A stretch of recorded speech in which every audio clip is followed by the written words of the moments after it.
नमस्कार मु ज्योतिर्विद दीपक चटर्जी आज आपको क्यों सूचना व लक्षण देखिले व्यक्तिर मृत्यु पाखे आसुच्छी केते दिन भीतर हेब से संबंध आज आलोचना करवा। प्रत्येक जिनस पूर्वानुमान दैविक भाव में आम प्राप्त होता प्रत्येक भाव दैव सूचना आम पूर्व मिलता है। जमतीक हठात झड़ हवा आगु आम आकाश को रंगायित देखी था, आकाश रंगीन हो जाए, पृथ्वी मध्य धूसर हो जाए। सेमती कौन गछर पुष्प आसिले जेकोसी फल वृक्ष यदि पुष्प आसे आम तो जापर या परवर्ती समय फल आसो। सेपरी प्रत्येक जिनसर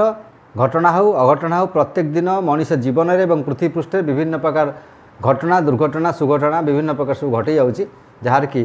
पूर्व सूचना किछि दिन पूर्व प्राप्त होता है। ठीक सेपरी मनुष्यर मृत्यु जो पाखे आसे तार किछि दिन पूर्व किसी ना कि सूचना एवं लक्षण प्रकाश पाई था। से संबंध आज आम आलोचना करवा। जितेबाला मनुष्य तार निजर प्रतिछवि को स्थिर जलरे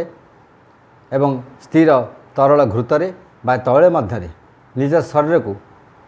मस्तक ही न देखे निज शरीर प्रतिछवि देखो कि तार मुंड देखा न तेबे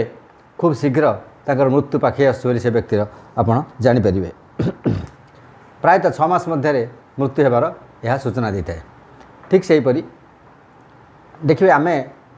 कान को जिते दुई कान भर दुई हाथ आम बंद करदे बाहर कौन से शब्द शुभा नगले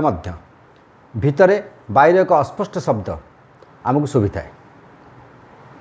बाहर किसी शब्द शुभे बाहर किंतु आप अनुभव करूँ बाहर एक अस्पष्ट शब्द भितर गुँ गुँ गुँ गुँ गुँ गुँ होकर आपको शुभी थाए। किंतु जेतेबेले कौन मनुष्य कान बंद कलापर तार भीतर जो बायुर अस्पष्ट शब्द न शुभे तेबे 1 मास मध्य से व्यक्तिर मृत्यु हो बोली आप जानवे। यही कान बंद कलापर बायुर अस्पष्ट शब्द न असुविले निजे जो कथा आप गुणगुण हो कथा कहे से कथा गुड़ शुभे। अथच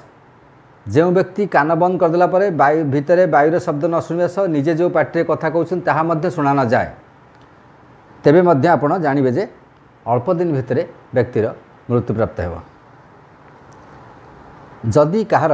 हठात देखिए नासिका बंका हो गला कान झुली पड़ा बा हठात गोटे मोटा लोक हठात पतला हो गला एवं खूब पतला लोक हठात मोटा हो गला तेबे खूब निकट में तार मृत्यु आसुच्छी आप जानीपर। स्नान करिया परे संगे संगे जदि कहार हस्त पद छाती एसब सुखी जाउथिबो तेबे से प्राय 3 मास पर्यंत जीवित रुहे। 3 मास पर तार मृत्यु लाभ हो पारे। भाद्रव मासर रविवार दिन जदि कौन व्यक्ति जल मध्य सूर्य प्रतिबिंब को देखिपारे नहीं तेबे तार 6 मास मध्य मृत्यु प्राप्त होता है। जो व्यक्तिर बीज मल मूत्र क्षुत एक संगार निर्गत हुए तेबे से 1 वर्ष मध्य मृत्यु प्राप्त होता है। जो व्यक्तिर मल मूत्र वायु एक संगार जिते थर सी मलत्याग करने जीव मल मूत्र वायु एक संगार निर्गत हो तेबे 10 दिन मध्य मृत्यु लाभ होता है। सेहीपरि जो व्यक्ति स्त्री संसर्ग समय जदि मझिरे केतबेले छिंकिला एवं शेष को संसर्ग पर छिंकिला एपर जदि लगातार हुए तेबे जानवे 5 मास पर तार मृत्यु लाभ हो। जो व्यक्तिर शरीर वस्त्र एवं तार आसबाबपत्र खटफट जो व्यवहार कर आसबाबपत्र तादेर जदि शबर गंध आसे तेबे से जेते बड़ रोगी हेले 1 मास मध्य तार मृत्यु होता है। तापर आ गोटे कथा मनीष पेट पूरा खाइला पर जदि क्या पुणी भोक लगे पेट पूरा खाई सांगे सांगे पुणी भोक लगे एवं दांत देखी सब हसुव सबुड़ा दांत देखिए देखिए सबुड़ा दांत देखी हसुव तेज तार आयु समाप्त हो आसली आप जानीपर। तापर 2टी नासारंध्र रे जदि गोटे दिन गोटे राति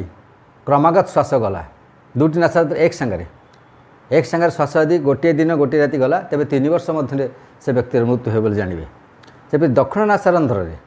केवल जो दक्षिण नासारंध्र पटे 2 दिन 2 राति लगातार वायु प्रवाहित है बाम पटे मोटा है ना केवल दक्षिण नासापत्र जब देखिए 2 दिन 2 राति कंटिन्यूस गोटे लोकर नासा प्रवाहित है श्वास प्रवाहित है तेबे 2 वर्ष मध्य तार मृत्यु होबार सुनिश्चित। जदि दक्षिण नासा बा बाम नासा जेकोसी गोटे नासा हो सारा दिन जदि प्रभावित हुए 15 दिन जाए जदि यहीपरि हुए तेज निश्चिंत भाव तार अल्प दिन मध्य तार मृत्युप्राप्त से व्यक्ति हे सेहीपरि दक्षिण नासा बा बाम नासा हो यदि 16 दिन पर्यंत प्रवाहित है लगातार गोटे नासा रंध्रे प्रवाहित हे दिन राति सब बेले अन्यपटे हेब ना दक्षिण हेले बामर हेब ना बामर हेले दक्षिण हेब ना तेज 16 दिन तेज 1 मास मध्य तार मृत्युप्राप्त देखा जदि दिन सारा दक्षिण रे एवं राति सारा बाम पटे जदि गोटे व्यक्तिर दिन सारा दक्षिण पटे नासा प्रवाहित है एवं राति सारा बाम पटे नासा प्रवाहित है एमती लगातार किसी दिन हुए तेज 6 मास मध्य तार मृत्यु है बोली आपण जानीपारे सेहीपरि जो मनुष्यर जो व्यक्तिर आयु शेष होता से अरुंधति ध्रुवतारा विष्णु को 3 पाद एवं चतुर्थ मातृमंडल देखिपारे ना आमर जो अरुंधति ध्रुवतारा सब कहे ये सब आकाश जो ध्रुवतारा आप जानी अरुंधति सप्तर्षि मध्य अरुंधति अच्छा जानी एवं मातृमंडल जो कहते ये सब जानी आप आकाश मंडल सब थे आमर शरीर मध्य जो थाए ताकू कहूँ आम जो जीभ अच्छी अरुंधति कह जाए आम जीभ अच्छी अरुंधति कह जाए एवं जो नासाग्र को ध्रुव कह जाए एवं भ्रूलतार जो मध्य भाग ताकू विष्णुपद कह जाए आ चक्षुर तारा को मातृमंडल कह जाए चक्षुर तारा कौन जो आम दुई आखि को गोटे आखि को धरतु गोटे पटे आप चापी धरवे तेज आउ गोटे पटे ता भर लाइट हो गोटे गोलाकार देखे जो सूर्यमंडल वाले देखे मातृमंडल कह जाए आप आखि की चापी धरी बंद करदे भीतर देखिए गोटे सूर्य किरण वाले मातृमंडल कह जाए जे ए सब को देखिपारे ना तेबे तार खूब अल्प दिन भितर मृत्यु होगा जानवे तापर मनुष्यर दांत अंडकोश को जदि कहार आप जोर चापी देवे आप दांत को हो अंडकोश को जिते जोर चापिले जदि देखिए पीड़ा हो ना कौन कष्ट हो ना तेबे से मनुष्य 3 मास मध्य मृत्यु लाभ करता तापर आउ केतेक छोट छोट लक्षण अच्छे देखो दीप लिभिला पर जो गंध हुए ताहा जदि कौन मनुष्य अनुभव कर माने घ्राण करें ना एवं रात्रि काले अग्नि को देखि भय करे तेबे 6 मास से अधिक दिन बंची न थाए आउ जहाँ शरीर देखिए अग्निर गंध निर्गत हो शरीर प्राय अग्नि जल्ला बेले जो गंध हुए से गंध यदि निर्गत हो तेबे 1 मास मध्य तार मृत्यु लाभ होबार देखा जाए दक्षिण हाथ को मुठा करी भ्रूलता मध्य सीधा रखी आपन जो दुई आखिरे मणिबंधु को लक्ष्य करेंगे आपड़ कौन करेंगे ना दक्षिण हाथ को मुठा करी दी हाथ को नासाग्र मध्य रखिकी दी आखि को एकाठी करी आप मणिबंधु को लक्ष्य करेंगे देखिए क्रमश सौरू देखा जाए किंतु छिंडी न थाए जदि कहार सेमती देखला छिन्न हबार देखा सौरू नहीं मझिरू पाट पाट हो अलग ही देखा तेरे 6 मास मध्य से व्यक्तिर मृत्यु लाभ होता है एमती बहुत प्रकार रही मात्र जो आकस्मिक मृत्यु रही एक्सीडेंटल डेथ ये सब से सब सूचना न हो पारे जार बयस